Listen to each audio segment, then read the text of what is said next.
자, 오늘 드디어 마지막 살펴볼 예수님의 12번째 제자의 순서로 돌아왔습니다. 자, 그 이름 가룟 유다죠. 가룟 유다는 예수님의 제자들 중에 유일하게 갈릴리 출신이 아니에요. 유다는 이 가룟이 가리옷이라고 하는 지명 이름인데요. 이 예루살렘 남쪽에 붙어 있는, 그러니까 유다 지방의 본토 출신이라고 보시면 됩니다. 유다는 이처럼 제자들 중에서 유일하게 이스라엘 사람들이 천대하고 무시하던 갈릴리 출신이 아니라 유대 지방 출신이었다라고 하는 이 사실만으로도 다른 제자들과 좀 달랐던 것 같습니다.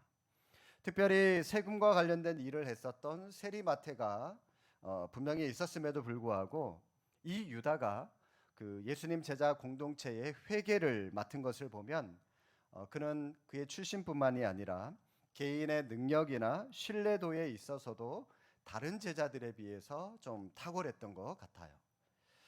그런데 여러분, 이렇게 탁월하고 이렇게 우월했던 그가 결국 예수님을 배반했습니다. 다른 제자들이 다 탁월하다고, 그래 너밖에 없어, 너가 우리 재정 맡아줘야 돼 하고 다 믿고 떠맡겼는데, 믿은 도끼에 발등 찍혀버렸어요. 예, 그가 배반을 했습니다. 자, 성도 여러분, 본론부터 바로 들어갈게요. 가룟 유다가 왜 예수님을 배반했을까요? 한번 생각해 보신 적 있으신가요?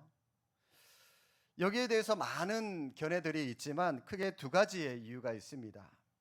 첫 번째 이유는 이 가룟 유다의 이름 앞에 붙어 있는 이 가룟이라고 하는 이 이름이 동네 이름 외에 라틴어로 암살자 혹은 위선자라고 하는 뜻도 있다고 그럽니다. 그래서 성경에는 나오지 않지만 가룟 유다를 어떤 학자들은 열심당원으로 보는 그런 학자들도 있습니다. 여러분들 그 지지난 시간에 우리가 가나나인 시몬 할 때 여러분 열심당에 대해서 제가 말씀을 드렸는데 기억이 나시나요? 예루살렘 자기 민족의 이스라엘 그 로마로부터의 독립을 위해서 강력하게 무장적으로 저항하는 단체가 바로 이 열심당이다라고 말씀을 드렸습니다. 일제 시대 때 우리 민족의 독립을 위해서 일을 했던, 같은 행보를 보인 사람들이다라고 보시면 되는데, 자, 여러분, 이런 관점으로 유다를 본다면 그는 자기 나라 유다의 독립을 무력으로 쟁취하고자 했었던 열혈 혁명가로서 예수님에 대한 기대가 처음 있었습니다. 예수님을 딱 보니까 와, 저 사람이 뭐 이 떡 몇 조각 가지고 물고기 몇 마리 가지고 막 몇천 명을 먹이지를 않나? 무리를 막 걸어 다니지를 않나? 막 어떤 질병에 걸렸던지 말 한마디에 턱턱 낫지를 않나? 뭐 죽은 사람도 살리지를 않나? 맞아. 저분의 저 정도의 능력이라면 우리 민족 얼마든지 로마로부터 해방할 수 있을 거야 하고 그런 기대감을 가지고 예수님의 제자가 되어서 활동을 하고 있는데, 근데 예수님이요 도무지 이 독립을 위해서 일을 할 기미가 보이지를 않는 거예요. 그러니까 그 기대감이 서서히 실망으로 바뀌게 되고, 그 실망이 쌓여서 나중에 여러분 실망이 쌓이면 뭐가 되나요? 증오심이 됩니다. 증오하게 돼요. 증오심으로 바뀌어져서 그 증오심 때문에 예수님을 팔았다라고 하는 분석이 있습니다. 심지어 어떤 자료에 보니까 실제로 가룟 유다는 예수님을 죽일 의도가 없었는데 예수님이 자꾸 뭐라고 얘기를 합니까? 서로 사랑해라, 내 몸과 같이 내 이웃을 사랑해라, 자기 십자가를 져라, 뭐 그러면서 자꾸 이상한 소리라 하고 돌아다니지를 않나? 도대체 구원자로서, 독립가로서 움직일 기미가 보이질 않으니까 극단적인 방법을 사용해서, 그 방법이 뭐죠? 바로 예수님을 십자가로 몰아가는 거예요. 십자가로 몰아가면 낭떠러지로 몰리면 예수님도 자구책으로 스스로 사셔야 되잖아요. 그러니까 그때 어떤 초인적인 힘을 발휘해서 그것을 계기로 민족을 구원하는 전환점으로 활동하지 않겠느냐, 그런 마음으로 예수님을 팔았다라고 하는 그런 자료도 봤습니다. 아무튼 이 가룟 유다는 나라의 독립을 위해서 나라를 사랑하는 마음으로 예수님을 배반했다라고 하는 것입니다. 이게 하나의 이유고요. 반면에 무슨 말이냐? 가룟 유다는 그런 고상한 마음을 가질 수 있는 사람이 아니야. 이 사람은 물질의 탐욕 때문에 스승을 팔은 거야. 그러면서 증거 자료로 5절 말씀을 들이대고 있는데요. 여러분 5절 말씀 보실까요? 그들이 기뻐하여, 자, 그들이 누굽니까? 4절에 나오죠. 대제사장들과 성전 경비대장들입니다. 자, 이 사람들이 기뻐합니다. 왜? 돈을 주기로 언약하는지라 유다가 허락하고. 이 장면이 무슨 장면인지 아시죠? 예, 예수님을 지금 배반하고 지금 흥정하고 있는 장면입니다. 3년 동안 모셨던 스승인데, 자기를 사랑으로 돌봐주셨던 스승인데, 지금 그 스승의 목숨을 담보로 대제사장들과 성전 경비대장들과 지금 흥정을 하고 있는 그런 장면입니다. 어떻게 이런 저속한 유다에게 그런 고상함이 있을 수 있냐? 나라를 사랑하는 고상한 마음이 있을 수 있냐? 돈 몇 푼 때문에 예수님을 배신한 거야 라고 하는 게 이게 또 다른 한 줄기의 분석입니다. 자, 여러분은 뭐가 맞다고 생각이 드십니까? 전자처럼 나라를 사랑하는 마음 때문에 예수님을 배반했는 건가요? 아니면 후자처럼 돈 몇 푼 때문에 예수님을 배반한 것으로 이해가 되시나요? 여러분은 어디에 더 맞다고 생각이 드십니까? 저는 이 두 가지가 다 맞다고 생각이 듭니다. 가룟 유다는 민족의 해방을 위한 조국을 사랑하는 뜨거운 마음이 그의 내면 안에 있는가 하면은, 또 다른 한편에는 고작 돈 몇 푼 때문에 자기 스승을 배신하고 팔아먹은 조속한 마음도 이 두 가지의 양면성의 마음을 다 가지고 있었다는 겁니다. 그런데 문제는 여러분, 이런 가룟 유다가 가진 양면성의 마음을 그만 가지고 있는 것이 아니라 저도 갖고 있어요. 여러분들도 다 가지고 있을 겁니다. 우리나라 국가대표 선수들이 운동 경기 할 때를 한번 보십시오. 특히 한일전 축구를 하거나 한일전 야구를 할 때 보시면 애국자가 아닌 사람이 없을 겁니다. 목이 터져라 막 고함을 질러대고 응원을 하는가 하면 밤새도록 그렇게 좋아하고, 승리하면 이겼다고 흥분해가고. 여러분, 일본한테는 가위바위보도 지면 안 되잖아요, 그죠?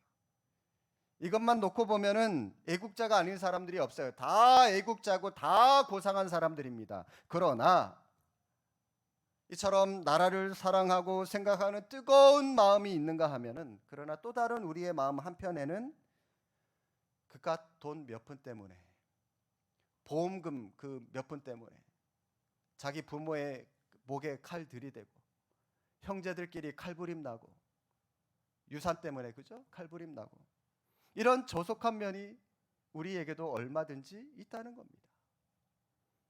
따라서 가룟 유다의 모습, 어이 저 배신자, 저 배반한 놈, 저 나쁜 놈, 그만 손가락질 할 수 있는 게 아니에요. 가룟 유다의 모습이 우리의 모습이기 때문입니다. 이런 관점으로 가룟 유다의 인생을 한마디로 정의 내려 보라고 한다면, 저는 이 가룟 유다는 마음을 빼앗김 당한 사람이다라고 정의를 내리고 싶습니다. 어떤 사람요? 마음을 빼앗김 당한 사람. 누구에게? 3절 말씀 보실까요? 12 중에 하나인 가룟이라 부르는 유다에게 뭐가 들어갔다고요? 사탄이 들어갔대요. 사탄이. 이처럼 가룟 유다는 자기 마음을 사탄에게 빼앗김을 당한, 자기 마음을 사탄으로부터 지키는 일에 실패했던 사람이 이 가룟 유다였습니다.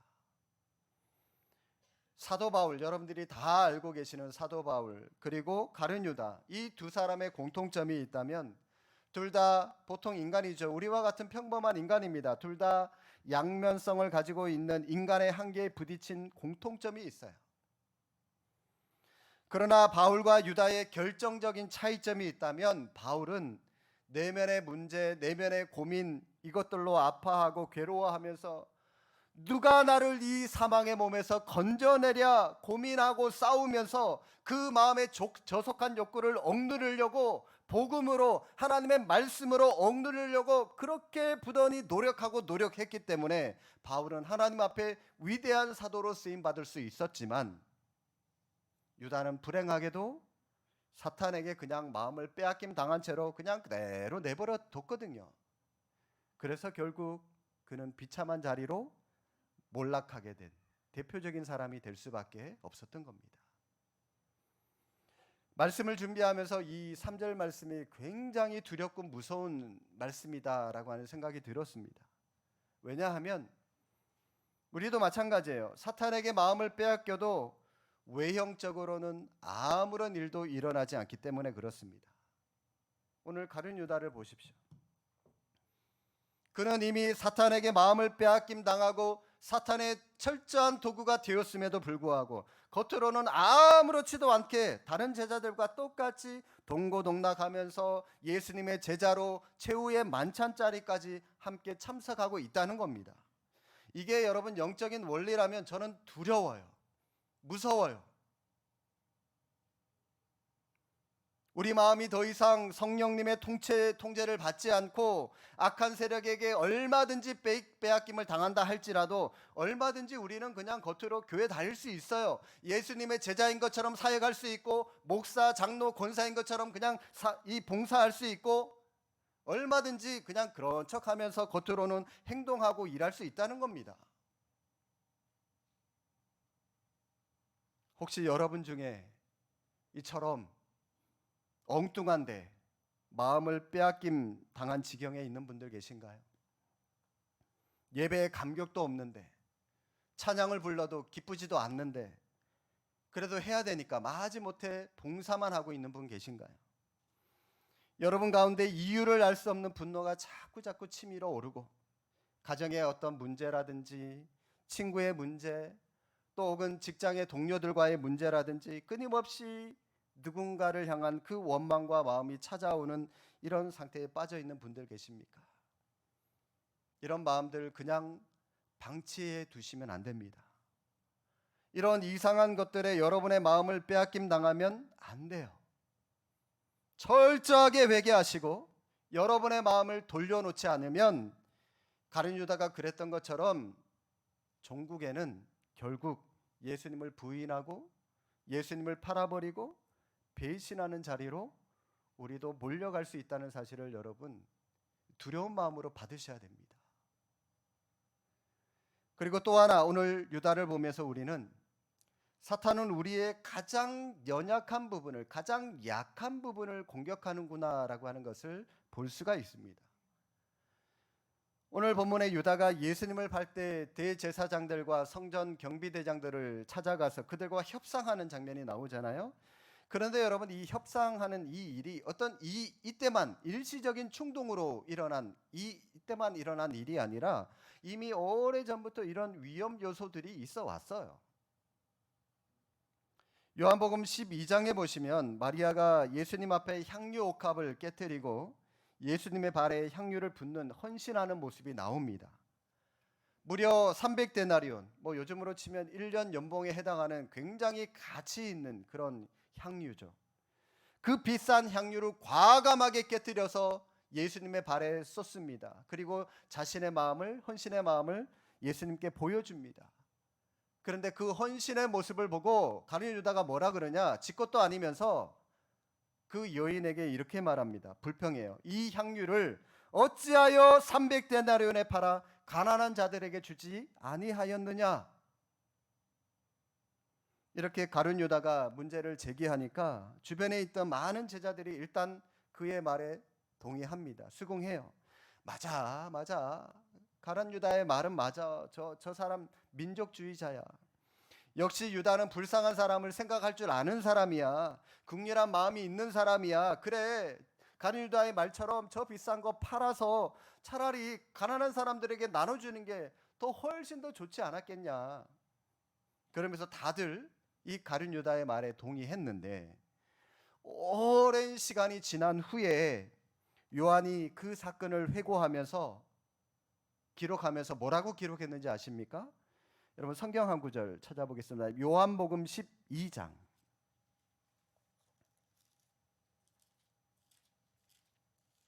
요한복음 12장 6절.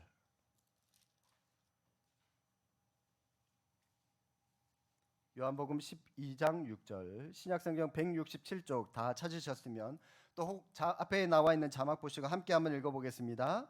이렇게 말함은 가난한 자들을 생각함이 아니요 그는 도둑이라 돈괴를 맞고 거기 넣는 것을 훔쳐 가미로라. 그때 당시는 유다가 다른 사람들을 다 속일 수 있을지는 몰라도, 그러나 수년의 시간이 흐른 뒤에 요한과 다른 제자들이 이 가룟 유다가 작성해 놨던 이 회계장부를 보니까 그게 아니었던 거예요. 이 가룟 유다가 철저하게 물질의 노예였다는 겁니다. 도둑이었대요, 도둑. 그때 당시에 다른 사람들을 감쪽같이 속일 수 있었을지는 몰라도 이 가룟 유다가 본인은 알고 있었을 거 아니에요. 내가 이렇게 말한 의도가 뭔지, 내가 나중에 이 돈 그 300데나리온 바꾸면은 저 향유 팔아서 바꿔놓으면 내가 훔쳐가야지 속으로. 자기는 그런 마음 먹었는 거 알고 있었잖아요, 그렇죠? 내가 물질에 약하다는 거, 내가 이중장부 만들어서 도둑질하는 도둑이라고 하는 거, 자기는 알고 있잖아요. 그러나 가룟 유다는 그 자신의 연약함을, 약점을 해결하려고 노력하지 않고 그냥 그대로 방치해 놓으니까 사탄이 유다의 가장 약한 것을 가지고 결국 예수님을 팔게 만드는 이런 끔찍한 빌미를 제공하고 있었다는 겁니다. 여러분, 남들은 몰라도 여러분은 여러분 자신을 지금 다 알고 계시잖아요. 내가 지금 뭐에 약하고 내가 지금 뭐에 정신 팔려 있는지 알고 계시잖아요. 여러분, 지금부터 뭘 해야 됩니까? 그러면 그 연약한 것, 하나님 앞에 예배하는데 방해되는 것, 그거 끊으려고 지금부터라도 단속하고 그 약한 것으로부터 벗어나려고 몸부림치지 않으면 마귀가 우리의 이 약한 것을 얼마든지 공격할 수 있다는 사실을 꼭 기억하시기 바랍니다. 우리는 사실 가룟 유다가 망한 이유를 분석하면서 그의 행위론적으로 유다를 바라보는 경향이 있는 것 같습니다. 유다가 예수님을 배신하고 팔아서 그가 망하게 되었다. 유다가 회개하지 않아서 결국 이렇게 망하게 된 거 아니냐라고 이런 식으로 유다를 보는데, 물론 회개하지 않은 것, 사실이에요. 그러나 우리가 조금 더 넓은 관점으로 보면 옳은 관점만은 아닙니다. 그의 행위를 놓고 보면은 이 유다를 옹호하는 사람들이 생겨나게 됩니다. 그래서 통일교와 같은 이단들이나 인본주의적인 사고를 가진 사람들이 유다를 가리켜서 뭐라고 얘기를 하냐면 이런 말을 합니다. 십자가가 하나님의 구원 계획이 아니냐. 유다의 배신이 있었기 때문에 예수님이 십자가에 못 박혀 달려 죽으심으로 결국 하나님의 구원 계획이 성취된 것이 아니냐. 그러니까 그 구원 계획의 과정을 이룬 배신이라고 하는 것을 한 유다의 배신이 있었기 때문에 결국 이 하나님의 구원이 성취된 것이니까 유다가 공로를 세운 것이 아니냐. 그렇기 때문에 우리는 그에게 오히려 상을 줘야 된다. 여러분, 이게 말이 됩니까? 맞는 말인가요? 말도 안 됩니다. 자신의 악한 성향과 자신의 탐욕에 이끌려서 저지른 이 행동이 어떻게 여러분 하나님의 뜻이 될 수가 있겠습니까? 유다는 분명히 자기 스스로 악을 행한 것이고 자기 탐욕으로 예수님을 배반한 겁니다. 그러나 가룟 유다의 이 악행에도 불구하고 하나님은 그 악을 통해서 하나님의 구원 역사와 하나님의 계획을 이루어 가셨습니다. 하나님은 가룟 유다의 악을 하나님의 구원을 성취하는 것으로 선용하셨어요. 굳이 여러분 유다가 아니었어도 하나님은 다른 사람을 통해서도 구원을 성취하시고, 혹은 그의 배신이 아니었더라도 하나님은 틀림없이 다른 모습을 통해서 예수님을 결국 십자가로 모셨을 거예요. 왜요? 그 길만이 하나님의 구원 계획의 성취였기 때문에. 하나님은 어떠한 상황 속에서도 하나님의 일을 이루시겠지만, 그러나 우리가 악한 사탄의 도구로 쓰임을 받아서는 안 됩니다. 예수님의 제자인 우리가 왜 가룟 유다 같은 인간, 그런 똑같은 사람이 되어야 되겠습니까? 성도 여러분, 유다가 망할 수밖에 없었던 결정적인 비극, 오늘 말씀의 제목이죠. 가룟 유다의 비극. 이 비극의 원인이 뭔지 아십니까? 그의 행위에 있는 게 아닙니다. 처음부터 그의 소속이 달랐기 때문이에요. 예수님께 속해 있지 않았고 예수님과 상관없는 사람이었다라고 하는 것이 근본적인 그의 비극이었습니다. 여러분, 가룟 유다는 중간에 타락한 사람이 아닙니다. 처음에는 예수님을 잘 믿고 열심히 잘 따르고 섬기다가 에이, 이거 아닌가 보다, 저거 아닌가 보다 하고 변심해서 예수님을 떠나간 사람이 아니라 그는 아예 애초부터 예수님께 속해 있지 않았던 사람이에요. 겉으로는 자기 인생을 예수님께 맡긴 사람인 것처럼 3년 동안 예수님을 따라다녔던 제자인 것처럼 살았을지 몰라도, 그러나 가룟 유다는 단 한 번도 진실하게 예수님의 말씀 앞에 무릎 꿇은 적도 없고 예수님께 자기 마음을 드린 적도 없었던 사람이었습니다. 오늘 본문 다시 한번 돌아오셔서 여러분 3절 말씀 다시 한번 보십시오. 열둘 중에 하나인 가룟이라 부르는 유다에게 사탄이 들어갔대요. 사탄이. 문자적으로만 놓고 보면 사탄이 유다의 마음속에 들어가서 예수를 팔려는 생각을 넣었기 때문에 유다가 예수님을 배신하고 악인이 되었다라고 하는 말인데, 자, 여러분 이 말을 뒤집어 보십시오. 만약 사탄이 유다의 마음속에 들어가지 않고 또 예수님을 배반하라라고 하는 생각을 넣지 않았다면 유다는 예수님을 배반하는 그런 악인이 되지 않았을 거라고 하는 그런 말도 됩니다. 한마디로 가룟 유다에게는 지금 아무런 잘못도 없고 그냥 모든 것이 사탄이 뒤에서 조종했기 때문에 사탄의 책임인 것처럼 보여지는 그런 구절처럼 들리는 말이에요. 그런데 여러분, 중요한 것은 사탄은 사람의 마음을 자기 마음대로 함부로 지배할 수 있는 존재가 아니라는 겁니다. 욥기에 보면 천사들이 하나같이 하나님의 명령을 따라서 움직입니다. 마찬가지로 사탄도 하나님의 명령을 받고 움직이는 존재가 사탄이에요. 하나님께서 사탄에게 이렇게 말씀하시죠. 사탄아, 저 욥의 순전함을 네가 보았느냐? 얼마나 나를 잘 경외하냐? 그랬더니 사탄이 하나님께, 아예 하나님, 다 욥이 하나님 예배하는 그 이유가 있어서잖아요. 그 이유가 하나님이 물질적으로 축복해 주시고 동방에서 제일 큰 부자 만들어 주시고 하나님께서 그렇게 복 주시니까 하나님 예배하고 찬양하는 거 아니냐고요. 하나님, 저 사람 갖고 있는 재산 한번 뺏어 보십시오. 그래도 하나님 찬양 하나 한번 보십시다. 그래서 하나님께서 허락하시죠. 좋다. 그러면 그의 목숨만은 네가 건들지 말고 네가 한번 테스트 해봐라. 하나님이 허락하시죠. 목숨만은 건들지 마라. 이처럼 욥과 같이 우리의 믿음의 성숙을 위해서 사탄에게 우리의 믿음을 테스트해보라고 그러면서 우리에게 고난을 주실 때도 있지만, 또 반대로 하나님을 사랑하고 하나님의 말씀 안에 거하는 자들에게는 하나님은 사탄에게 명령하셔서 얼씬도 못하게 우리를 지키시고 보호하신다라고 하는 사실입니다. 여기에 밥상이 있다고 생각을 해보십시오. 밥상, 식탁이 있어요. 사람들은 밥그릇에 밥을 담습니다. 밥그릇이니까. 물론 간장 종지 그릇이나 반찬 그릇에 밥을 담을 수도 있겠죠. 그러나 대부분의 사람들은 밥그릇이니까 밥을 담고, 국그릇이니까 국을 담고, 반찬 그릇이니까 각 그릇에 따라 반찬을 담을 겁니다. 그 그릇의 용도대로 밥을 담고 국을 담고 그럴 거예요. 그죠? 마찬가지로 마귀를 담는 그릇, 마귀가 담기는 마음이 따로 있어요.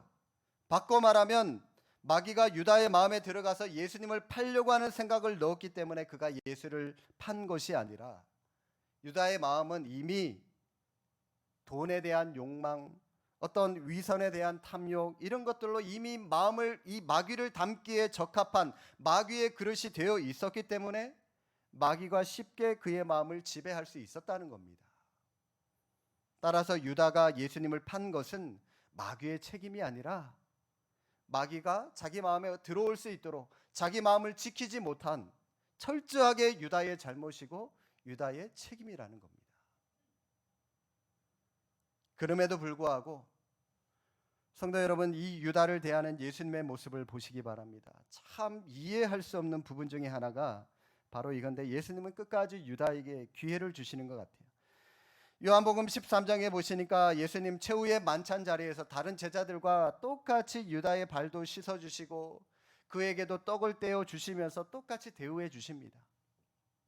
앞으로 장차 이놈이 나를 배반할 놈이라고 그를 차별하지 않으세요. 똑같이 다 대우해 주십니다. 그리고 이후에도 예수님은 겟세마네 동산에서 대제사장들과 함께 자기를 잡으러 온 가룟 유다를 향해서 이렇게 말씀하십니다.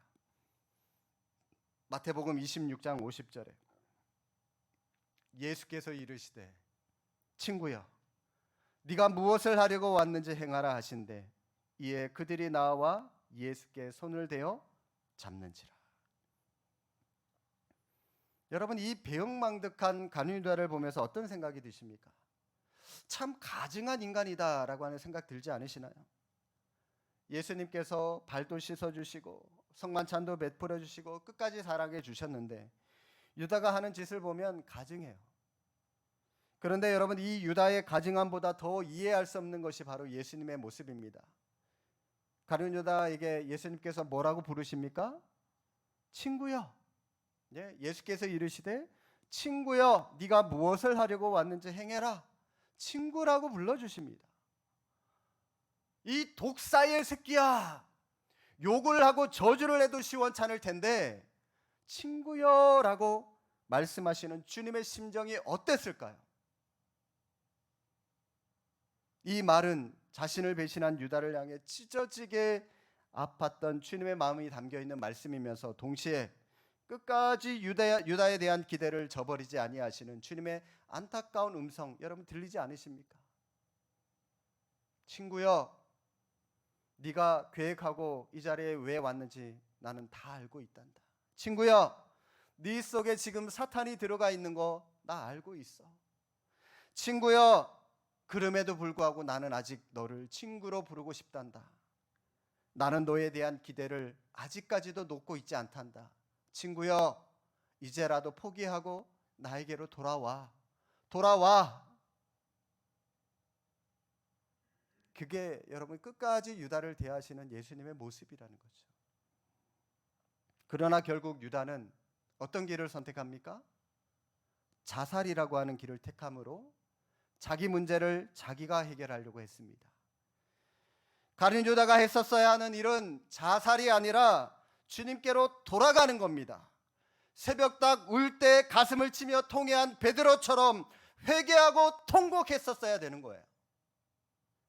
자신의 힘으로 자신의 실수를, 자신의 어떤 잘못을 해결하고 책임지겠다고 고집 부리는 것이 아니라 그 실수 앞에, 그 잘못 앞에 자신은 아무것도 할 수 없다라고 하는 그 존재를 고백하고 겸손하게 주님 앞에 엎드리는 것이었어요.